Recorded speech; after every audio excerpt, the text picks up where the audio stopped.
a while since I've done a viewer-requested movie on this show, but I just couldn't resist doing another one after recently receiving this email from one of our many awesome JoBlo fans, Rico Kanipe, who after seeing the trauma I've endured in my previous reviews of Son of the Mask and the Garbage Pail Kids movie, now wants me to visit another infamously bad movie that has been increasingly associated with the truly worst movies of all time. The 2009 anime adaptation abomination known as Dragon Ball Evolution. I personally never got much into Dragon Ball as a kid or an adult, but for nearly 40 years, Akira Toriyama's seminal manga series that then got turned into an anime TV juggernaut continues to be hugely popular all around the world, especially in the US of A, where 20th Century Fox bought up the rights for a live-action Dragon Ball movie in 2002, with the directing job being offered to a murderer's row of talent. Robert Rodriguez, a pre-Superman Zack Snyder, and even George goddamn Lucas. Oh, how I wish to live in that timeline. But with a writer's strike on the horizon at the same time filming was set to begin in 2007, and neither of the anime's owners at Funimation or Toei involved in the film, Fox instead went with a writer and director who knew jack shit about Dragon Ball, neither of whom ever made a Hollywood film ever again, after their adaptation opened up to brutal reviews from critics and anime fans alike, and getting its ass beat at the box office by Hannah Montana the movie. In fact, Akira Toriyama was so pissed off by the live-action desecration of his work that he returned to the Dragon Ball franchise, whose latest movies have been breaking box office records in both the East and the West, while the American Dragon Ball movie has only broken the spirits of those unlucky enough to watch it. So even as someone whose knowledge of the source material is casual at best, I will honor the wishes of Mr. Kanipe and his cousin Trevin to find out how this movie failed to bring the Kame-Hame-Ha over to America. I do apologize in advance for any mistakes I may make to those JoBlo subscribers out there who are devout Dragon Ball fans yourselves. The last thing that I need is to start fielding angry comments from anime fans who want to go all Super Saiyan on me. Look, kid, I'm sorry I got the character's name wrong. I don't even have enough time to catch up on Succession. How can I be expected to catch up on all of Dragon Ball Z? Okay, you know what? You want to get nuts? Let's get nuts! Make sure your alcohol level doesn't go over 9,000 after fighting off the magic of the awfully good drinking game. Take a shot or drink when the movie opens with an explainer on our intergalactic warlord villain, Piccolo, and how he came down from space to nearly destroy our planet 2,000 years ago with his werewolf ape sidekick until some wizards used a spell called the Ma-Fu-Ba to lock him up inside some kind of ceramic pot. Look, your guess is as good as mine, folks.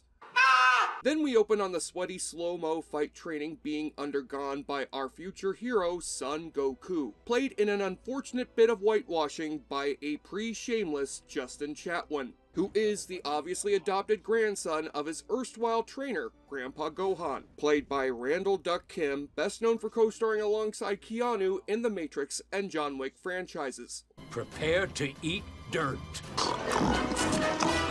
No folks, you're not watching the Asylum's shameless Cobra Kai ripoff show, even if the CGI on that bug is just as good as that of the Asylum. This dork really is supposed to grow into the swollen martial arts superhero badass that anime fans know and love. A little puke who's getting his ass thrown by his grandpa into watermelons. What next? Is he gonna learn to defend himself against a bunch of bananas? Shut up!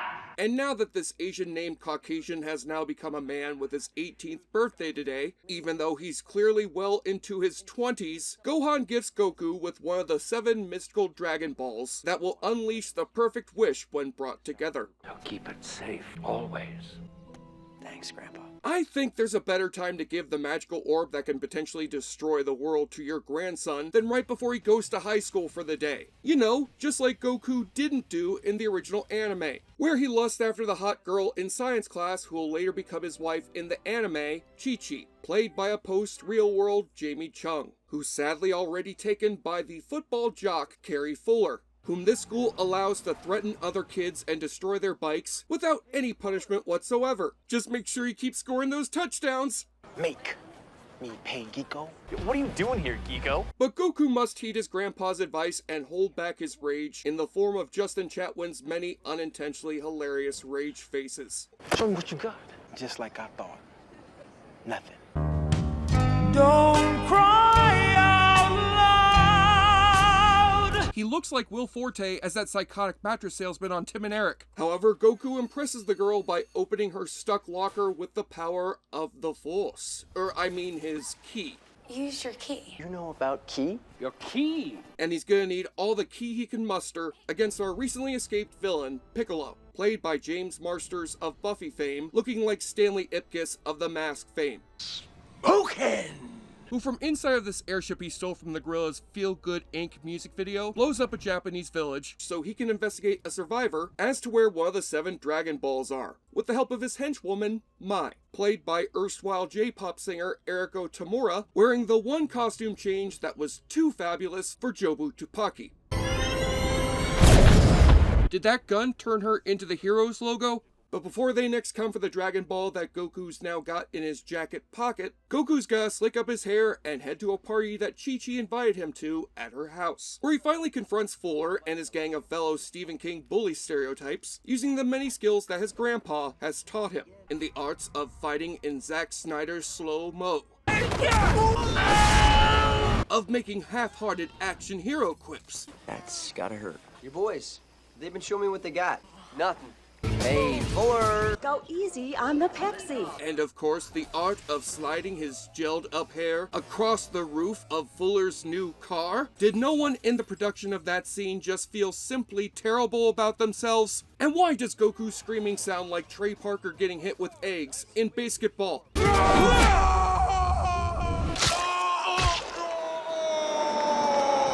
I think this kid should be finding someone more on his fighting level, such as Chris Farley as the Beverly Hills Ninja. Holy shit, Tom!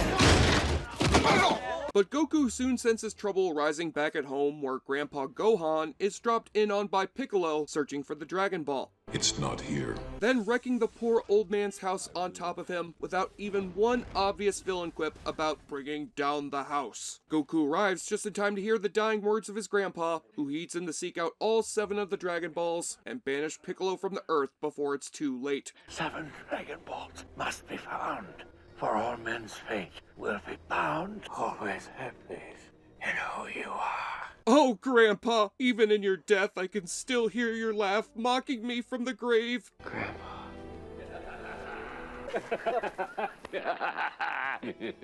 I hope you rot in hell, you miserable old bastard. But who should barge in with a loaded gun and a terrible wig but yet another future star of Shameless, Emmy Rossum, in the part of...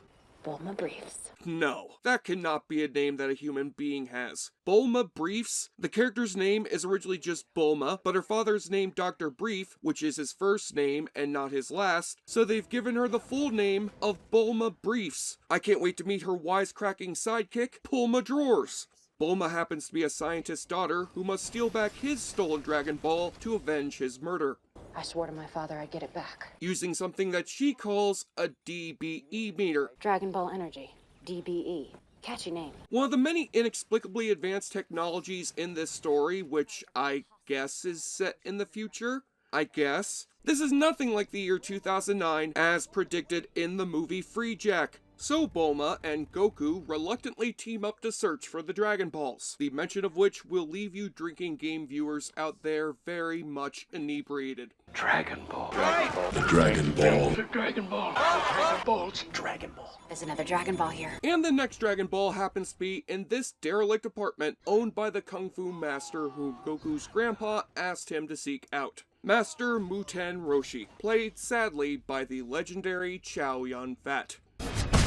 Stop! I'm angry! You knew my grandfather? I trained him.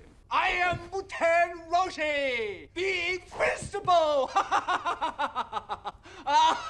Yes, the same Chow-Yun Fat who helped popularize Chinese cinema in the 90s and beyond through his movies with John Woo and Crouching Tiger, Hidden Dragon, has now brought his career to this most lowly state. If John Woo's doves could see him now, they would surely be crying. Granted, a lot of this silly role is somewhat close to the Master Roshi of the source material, namely his taste in Hawaiian shirts and perverted sexual attitude that has gotten the Dragon Ball manga banned from some school libraries. Leave your hand there another second, and you'll lose it. Let's go. But Yun Fat looks as lost as everyone else here, fighting with rubber CGI arms that make him look like Stretch Armstrong, and having to play second fiddle to a bunch of actors who look far less badass than him at handling guns or kung fu fighting. Which also includes erstwhile K-pop singer June Park in the role of the desert bandit Yamcha. I'm gonna need some payment. Who do you think made this trap? Who has trapped Goku and company inside of his trap in the road, One more outburst like that, and I'm out here. and soon gets convinced into joining up on their search for the Dragon Balls. How would you like to make more money than you ever dreamed of? Now you're talking, bro. I sincerely don't know if this is June Park's actual voice doing his ADR, or if it's one of the corny dub actors from the actual Dragon Ball show. Yeah, whatever. I'm not the one stuck in the hole. That's how bad this dialogue is, people. Yes, I am an American from America who enjoys hot dogs and striped flags. Now allow me to sing our national anthem of America to prove that I am from America. And I'm proud to be from America, the country from which I'm from. But before Yamcha can help our heroes obtain the next Dragon Ball inside of this lava pit, Piccolo Riccolo puts forth his next plan to stop our heroes by injecting himself with all of the COVID vaccines. Or rather using his blood to form some rubber-suited henchmen straight out of Power Rangers, who can regenerate when chopped in half. Too bad that our heroes quickly defeat them with the power of bad editing. Hit him, Roshi! Fuck was that? With Goku throwing their bodies into the lava to help him make it across and obtain the Dragon Ball. Are we sure Robert Rodriguez didn't actually direct this movie? Because this is giving off some serious Spy Kids 3D vibes. And as we recently saw with Ant-Man 3, that is not a compliment. I'm comforted to know that Dragon Ball fans have been as baffled by this movie's plot as I am, having only seen bits and pieces of Dragon Ball Z on Toonami as a kid. But I have seen some of the classic kung fu movies which helped inspire the manga's creation, as well as the works of this movie's producer, Stephen Chow, who, with starring and directing in the cartoon-inspired martial artistry of Shaolin Soccer and Kung Fu Hustle, established himself as the ideal person to translate the visual frenzy of the anime into live action, and whose name convinced both Chow-Yun Fat and James Marsters to sign on for this reportedly $100 million action epic, only for them to arrive for filming in Mexico at an abandoned jeans factory to find out the budget was actually $30 million, and that Stephen Chow was nowhere to be found. He's as much of a producer of Dragon Ball Evolution as Steven Spielberg is a producer of the Transformers sequels. This is why many of the actors are seen sweating profusely on screen here, as they discover the apocalyptic visions Goku's been having whenever he grabs these balls are foreshadowing the return of Piccolo's most dreadful soldier of all, Oozaru. I need to somehow defeat Oozaru. The Destroyer. He will kill you, and Bulma, and Yamcha. I whispered his name because I want him to die first. The only chance the world has now is in Toy-San. So now it's off to Toy-San, where Goku meets up with Chichi at her big fighting tournament against Piccolo's henchwoman that we had clumsily shoehorned into the plot earlier, while Master Roshi heads to the temple of his own master. Not Master Mutaito as in the anime, but rather Sifu Norris, played by Ernie Goddamn Hudson. I need another containment vessel. Come on, Bulma. That will consume all of your life forces. The plan sucks. Look, Ernie, it's great that you're trying to put more non-Ghostbusters credits on your resume to draw nerds to your Comic-Con autograph booth, but I can't buy Chow-Yun Fat being the disciple of an African-American man who's only 10 years older than him and been living among these Chinese monks like he's Ace Ventura or Leonard Cohen. Besides, we all know that Ernie Hudson's favorite anime actually happens to be Pokemon. Thank you very much. You get the packs that you buy. You can buy a deck, but they prearrange those. But when you create your own deck, I mean, you go into battle with your own set group of Pokemon to do what you want them to do when you need them to do it. The time has come for Roshi to teach Goku the fabled finishing move known as the Kame-Hame-Ha. To master the Kame-Hame-Ha, draw the power of the universe. which looks more like he's showing him how to dance the Maka Raka Rain Ha. And Chichi comes by to help him harness his magic ki with the promise of draining his dragon blue balls. Tee-hee-hee, you're so cute when you co-opt my people's culture. Come here, you Chet Hayes of martial arts, you. But what's this? Chichi just made off with the Dragon Balls. Could it be that Piccolo's henchwoman took a vial of Chi-Chi's blood that she used to transform herself into a clone of Chichi? Because that's apparently a thing that this character can do now. Who the hell are you? I'm you. Me. You're not me. You're my. My what? Your name is my. Third base. But before the two Chi-Chis can make amends and run a chain of Mexican restaurants together, Roshi must summon the magic of his invisible vape pen to save Goku from the verge of death, while he has a spiritual vision of his dead grandpa. Grandpa! I'm so happy to see you! Are you here for me? It's not your time, Goku. There's much left to do. Holy hell, did I just find out that James Gunn ripped off the emotional dialogue for Rocket Raccoon in Guardians of the Galaxy Volume 3 from Dragon Ball Evolution? I knew that this kid's passing resemblance to James Gunn was more than just a coincidence. Though Goku is alive, the whole world will soon be dead now that Piccolo has obtained all the Dragon Balls in time for the oncoming solar eclipse, and can finally do something of value in this movie aside from standing around sweating his dick off in that corny-ass makeup. And after Ernie Hudson gives our heroes a crock pot to summon Piccolo back into, since that bastard Walter Peck took the last ghost containment trap, the movie's terrible CGI somehow gets even worse in this final fight scene. Yamcha jumps his Jeep off a cliff to show off the rocket tires he never mentioned previously, Piccolo jumps off to do the superhero landing pose before Deadpool was around to make fun of him for it, and Goku finally dons the character's trademark orange gi, only 15 minutes away from the ending credits. And I'm here to destroy you. To discover from Piccolo that the real Ozaru was inside of him all along. When the blood moon eclipses the sun, you will become Ozaru. No. Oh yes, you're a fucking wolf. You're a fucking wolf. Oh, you're a big strong wolf.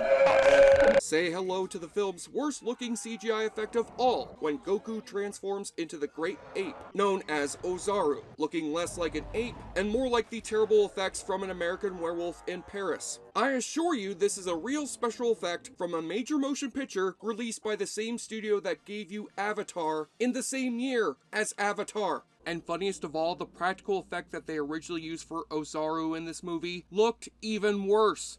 Guys, my mouth is stuck open because I had to go to the dentist today. Can we delay filming for tomorrow? But before Ozaru strangles Master Roshi to death, Roshi implores him to remember the human being that's still inside. Always have faith in who you are. And Goku settles back into his human form, with his spiky hairdo now looking stupider than ever. I am Goku. I am Ozaru. I am the Eggman, and I am also the Walrus. Kachoo! I don't know what's happening anymore, and this movie has done very little to make me care. I don't think we have to worry anymore about what a movie made entirely by AI will look like, because Dragon Ball Evolution has already beat it to the punch by 14 years.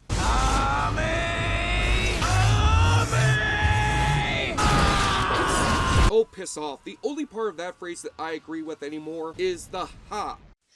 Despite Piccolo's defeat, our heroes are still saddened by the death of Master Roshi, and agree to use the one perfect wish that will be summoned with the Dragon Balls to bring Roshi back from the dead, and allow him to pinch Emmy Rossum's ass for many more years to come. Give life to Mugen Roshi. What the hell's this? Now I discover this movie also has the same ending for Chow-Yun Fat that Michelle Rodriguez had in that latest Dungeons & Dragons movie. Don't tell me you wasted it on me. Now there's a far better film adaptation of a dragon-related franchise for you, with far better special effects. I was in the place I can't describe. Then your grandfather Gohan came up to me and kicked me out. There was a lot you still needed to learn. And your grandfather wanted me to relay this one last message to you from beyond the spirit realm, that he'll always love.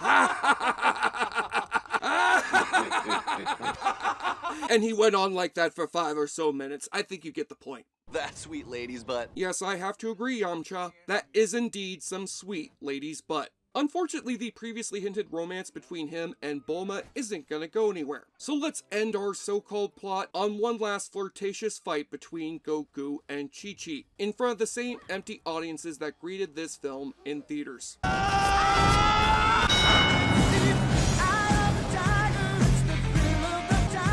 But wait, there's more to come. In this mid-credits stinger where we focus in on a nondescript woman preparing a bowl of soup in real time for literally an entire minute of this movie, and then discover her tending to the least surprising mid-credits return cameo this side of Henry Cavill and Black Adam. What a joke. This stinger didn't even bother getting people hyped up for a potential Dragon Ball sequel, not even introducing any of the many other characters from the anime left out of this movie, and not even a single line of dialogue. Almost as if this movie was made during a writer's strike that prohibited the filmmakers from making the many rewrites that this script clearly needed to resemble a somewhat more cohesive story. Oh wait!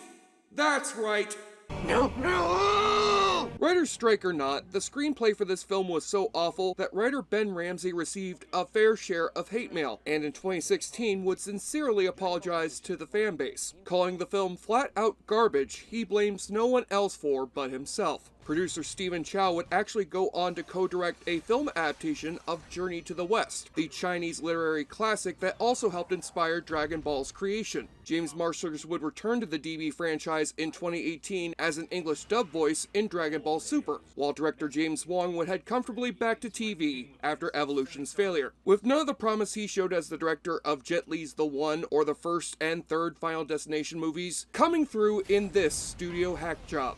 It's a film as pointless as its tacked-on subtitle, one that appeals to neither Dragon Ball fans or newbies, let alone human beings. Without the colorful and dynamic visuals of the source material, and nothing to emotionally invest in over a threadbare 85-minute length, it truly lives up to its foul reputation and can only be recommended for the most sadistic bad movie fans. In fact, this movie is such a desecration to the Japanese that I'm surprised Christopher Nolan isn't also making a movie about the second biggest bomb that we've dropped on their country. 8,